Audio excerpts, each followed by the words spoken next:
Hello po mga kakunyang! Welcome po sa aking channel.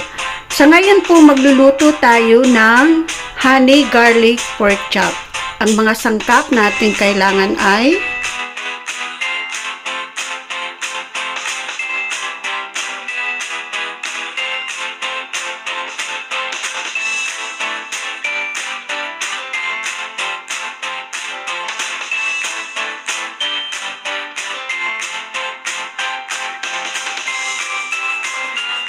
simulan na po natin ang pagluluto ng ating honey garlic pork chops. Ang pinakauna po natin ginawa, nilagay natin yung asin, paminta, and counting minced na bawang sa pork chop. I-mix po natin siya para lahat ng pork chop malagyan ng ating sangkap.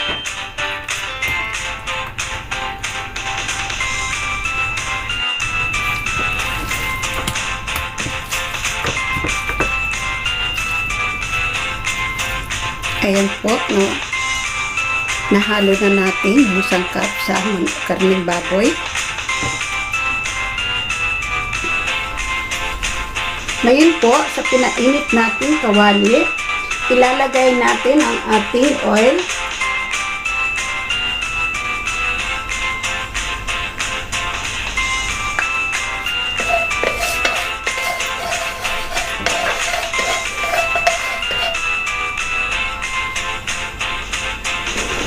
Antayin lang po nating uminit yung ating oil.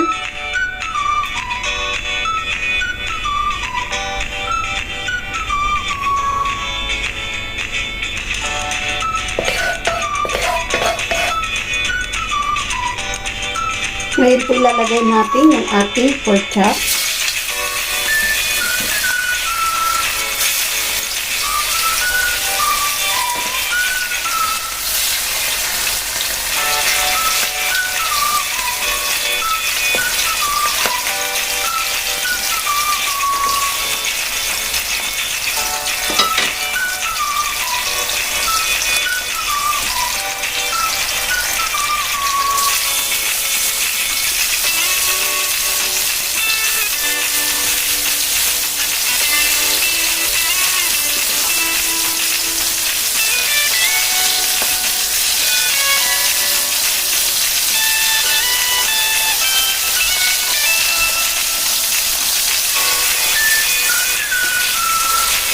Ngayon po, ituturn natin siya sa other side.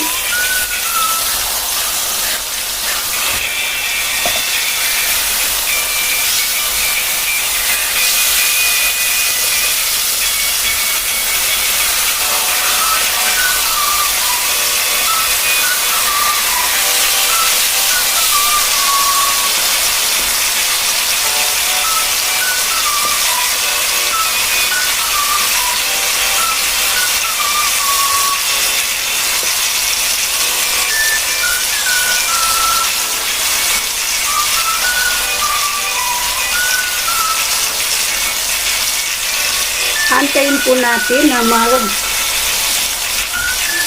light brown din yung other side niya bago natin siya i-set aside. Ngayon po i-set aside muna natin yung ating pork chop.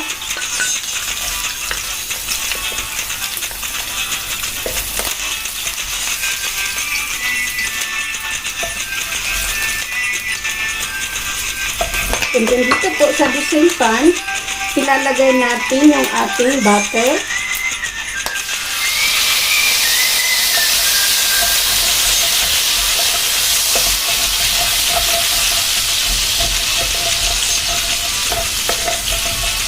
And then, ang ating garlic.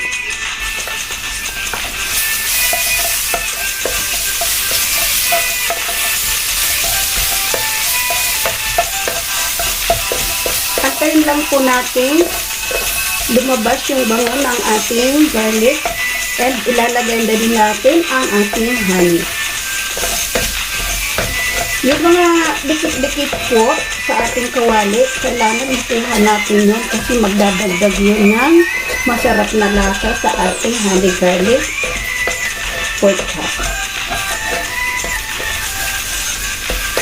Ngayon po, ilalagay natin ang ating honey.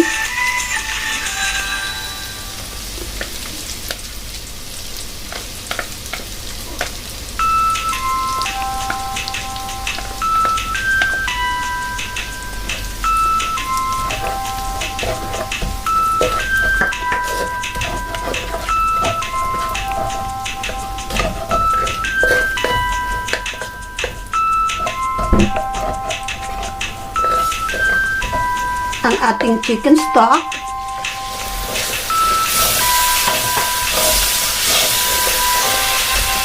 and ang vinegar.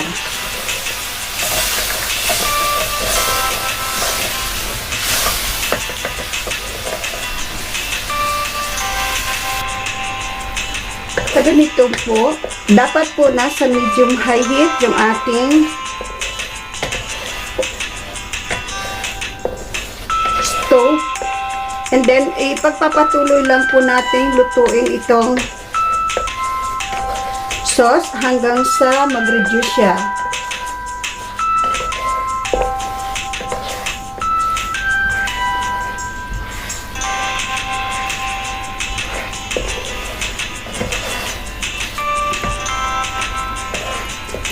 After po natin ilagay yung honey, vinegar, and chicken stock, i-medium heat po natin yung apoy, and then continue lang po ang ating pag-stir.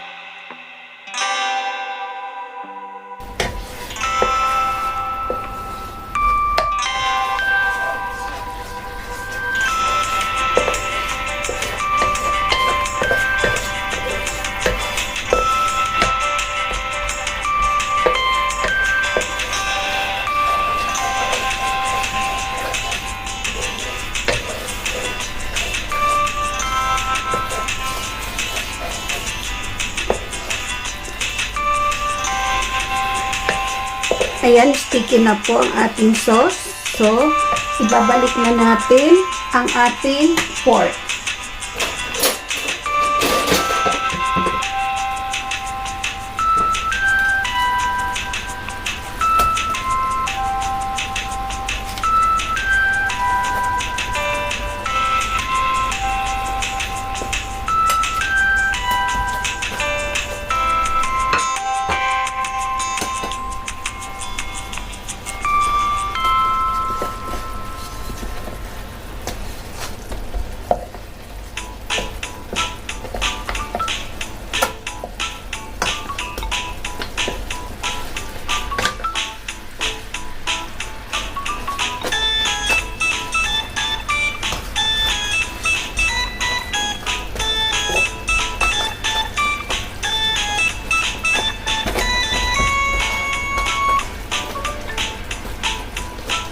Pwede po natin siyang i-grill. So, kasi hindi naman lahat may oven, kaya dito ko na lang po siya sa pan, hahayaang matuyo yung sauce. Hindi na ako gagamit ng oven.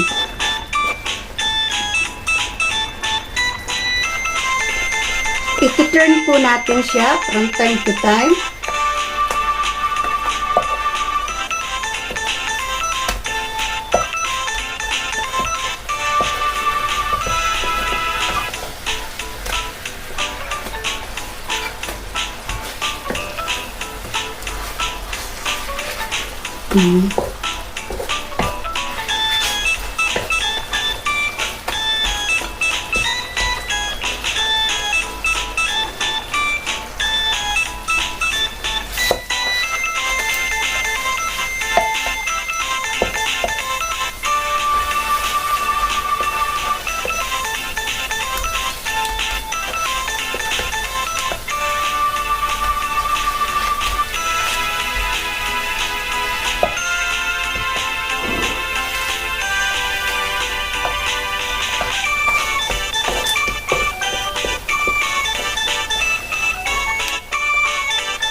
Ngayon po, luto na ang ating honey garlic pork chop.